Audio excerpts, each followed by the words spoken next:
ces arbres qui provoquent le rhume des foins. Les fleurs de bouleau provoquent souvent le rhume des foins. Tout le monde blâme la pauvre herbe à poux Ambrosia artemisiifolia, pour le rhume des foins, rhinite saisonnière si vous préférez. Et c'est vrai que, à la fin de l'été, elle peut rendre la vie des personnes qui y sont allergiques bien misérable. Et on ne manque pas de nous rappeler de tondre notre pelouse avant que les graminées ne fleurissent, car elles sont la principale cause des rhinites estivales. Mais en général, on passe sous silence le fait que, en début de saison, c'est le pollen des arbres qui cause tous les ennuis. La croyance générale des autorités est que les arbres sont trop courants dans la nature pour pouvoir exercer un contrôle quelconque, et donc qu'il est aussi bien de baisser les bras. Mais en ce faisant, on sous-estime l'impact que le choix de la plantation d'arbres non allergènes peut avoir. Allergènes ou non allergènes, les fleurs voyantes, comme celle de ce pommetier, sont rarement allergènes. En général, les arbres aux fleurs voyantes, pommetiers, sorbiers, magnolias, etc., sont pollinisés uniquement ou surtout par les insectes et leur pollen est trop lourd pour être transporté par le vent. Ces arbres,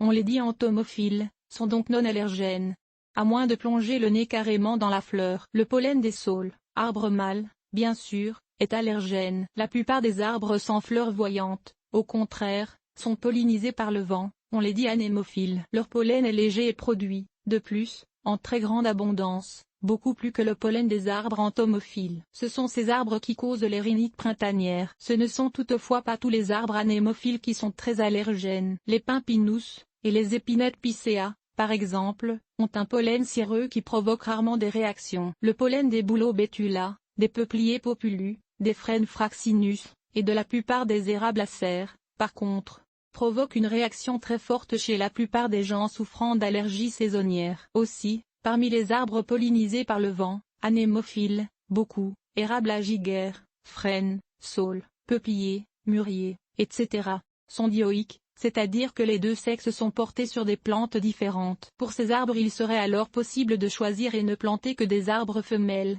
Elles reçoivent le pollen, mais n'en produisent pas. Le sexisme botanique. Ce qui est tragique est de constater que, de nos jours, on fait précisément le contraire, on plante exprès des arbres sans semences, des arbres mâles et donc producteurs de pollen, partout dans nos villes. On appelle cette tendance le sexisme botanique. Pourquoi cet engouement pour les arbres mâles? C'est que, si les arbres mâles produisent du pollen, qui est généralement invisible, donc propre, ils ne produisent jamais de semences qui, elles tombent au sol et s'y accumulent. D'après notre définition citadine, donc, les semences sont sales. Les arbres femelles, par contre, ne produisent pas de pollen, mais sont la source des graines sales tombées au sol. Ainsi, les arbres femelles, producteurs de graines, ne sont presque jamais plantés en ville. Au nom de la propreté, on rend donc les citadins malades avec le pollen des arbres mâles. D'après l'étude canadienne sur les allergies en milieu urbain, le couvert forestier urbain canadien est mâle à 74 à 97%, selon la ville. Montréal,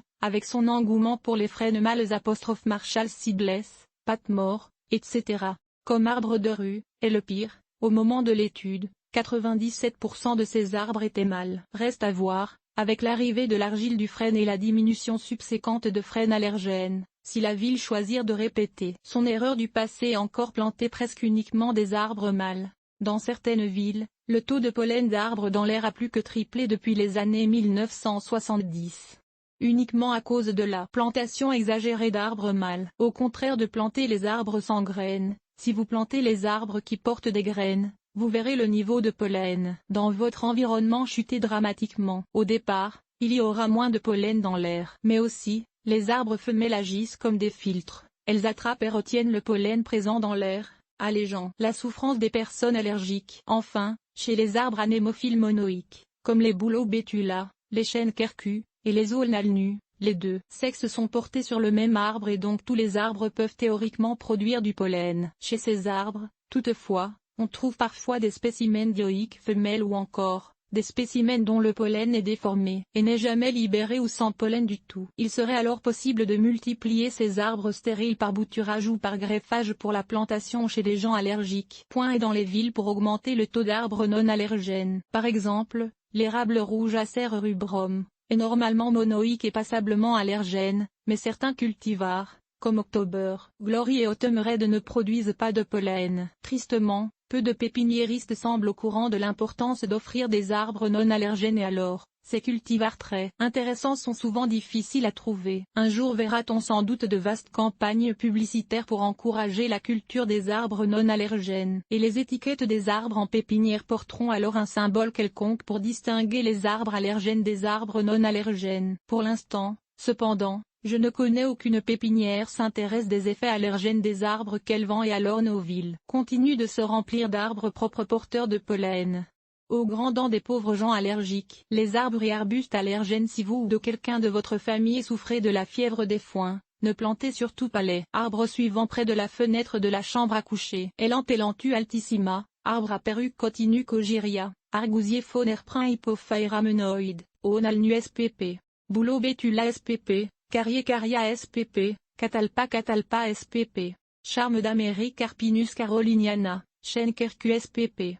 Chico du Canada, cultivar mâle, Gymnoclada dioica, érable à giguère, cultivar mâle, Acer guindo, érable argenté, cultivar mâle, Acer saccharinum, érable de Norvège Acer plantanoïde, érable rouge, cultivar mâle, Acer rubrum, faux cyprès, Chamaecyparis, févier, cultivar mâle, Gleditsia tricanto, frêne, cultivar mâle, Fraxinus spp. Genévrier, cultivar mâle, Junipru spp. Gingeco, cultivar mâle, Ginkgo biloba, hêtre à grandes feuilles Fagu grandifolia, marronnier d'Indesculu hippocastanum, Mycocoulier occidental Celtis occidentali, mûrier blanc, cultivar mâle, Morue alba chaparaleem. A. Graine-vave, Myrique bomi Myrica gall, Myrique de Pennsylvanie Myrica pennsylvanica, Noisetier Corylus spp. Noyer juglant spp. Olivier de Bohême Eleanus angustifolia, Ormulmus spp. Peuplier populus spp. Pruche du Canada Tsuga canadensis, Sapin de Douglas Pseudotsuga mensiesii, Saule salix spp. Sumac aromatique Rue aromatica, Thuya du Canada Thuja occidentali, Tilleul Tilia spp. Vinaigrier rutifina, R. Glabra, le gourou du jardinage sans allergie est l'américain Thomas Leo Ogren, qui a écrit entre autres le livre à Lord Jeffrey Gardening. Aussi, voici un rapport fort intéressant sur l'état du pollen dans les villes canadiennes, étude canadienne sur les allergies en milieu urbain.